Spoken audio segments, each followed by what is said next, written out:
Hi, this is Diane Peters from jcharvestinvestments.com. How are you doing today?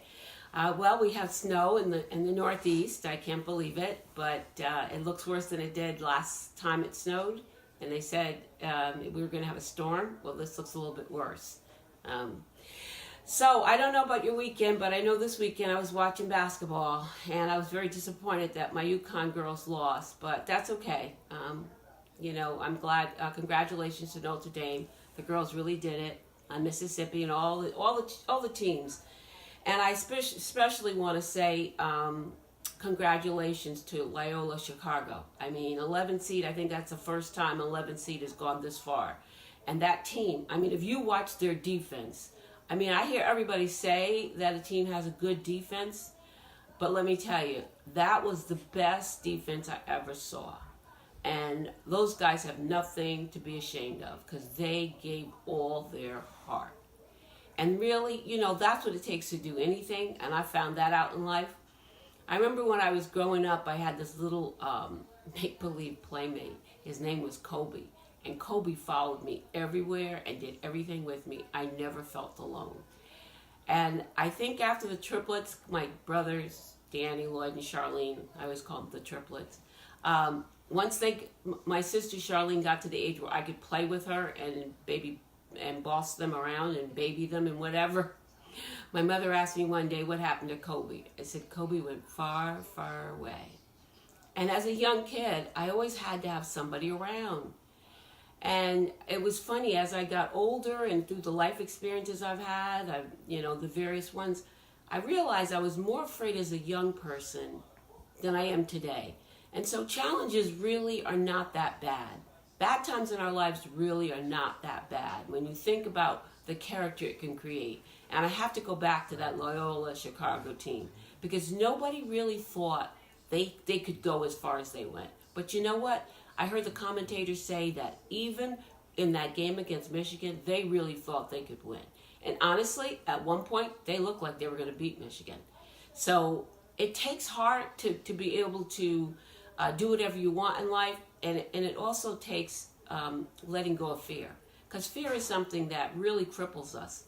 And like I said, growing up, there were just different issues and situations in my life that created times when I was afraid, and it's crazy. I was afraid about taking a chance. Like I told you, I had an opportunity to try out for Juilliard, and at that time they were interviewing and looking for minority students to get accepted into the school. And my teacher, just the fact that she wanted to recommend me because she had graduated from Juilliard, was really an honor, but I was too afraid to take that chance.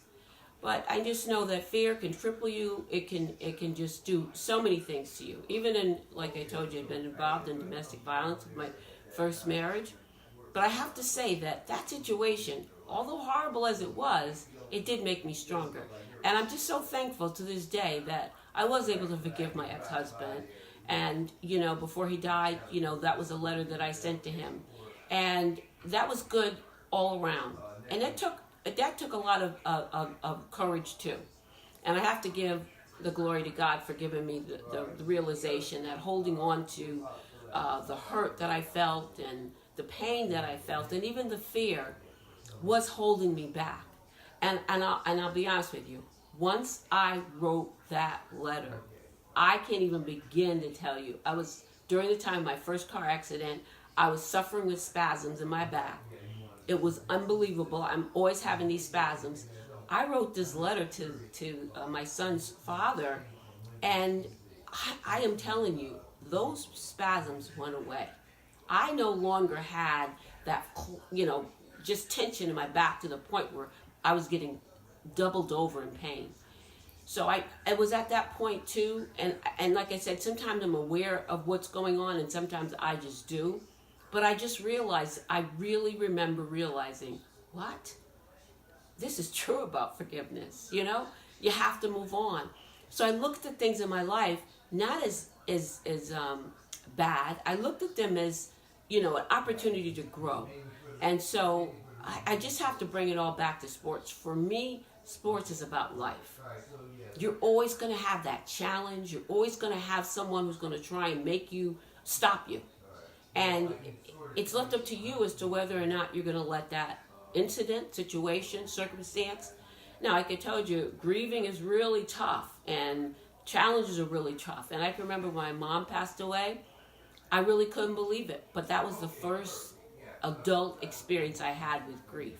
So I'm not really talking about someone who's in grief, because that's a different situation. I'm just talking about life in general. When you come upon these challenges in life and they seem to want to stop you, it really is us stopping ourselves. And I have to say that, because for all those years, it took me maybe 15, 20 years to say to their father, please forgive me for the anger I raised our sons with.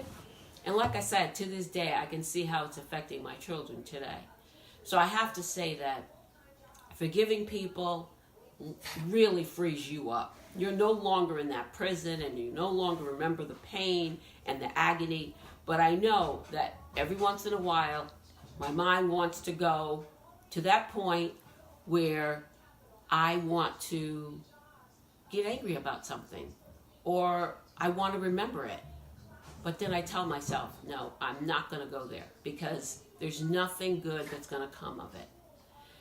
So I want to say again, congratulations to Michigan and Villanova. It's going to be a good game tonight. I know you guys are going to go out there and give it your all. I remember last year, Michigan had that plane crash, and I remember how far they came.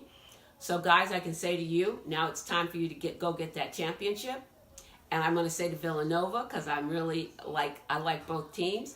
I saw you work out there against Kansas, and all I can say is you boys did it. That's all I can say. As I watched you guys, you want this. So all I can say, may the best team win. And you know what? This challenge is going to be a good one. So I'll say to you, happy National Championship Day. And I hope everybody enjoys the game. Thanks for listening. Have a great day.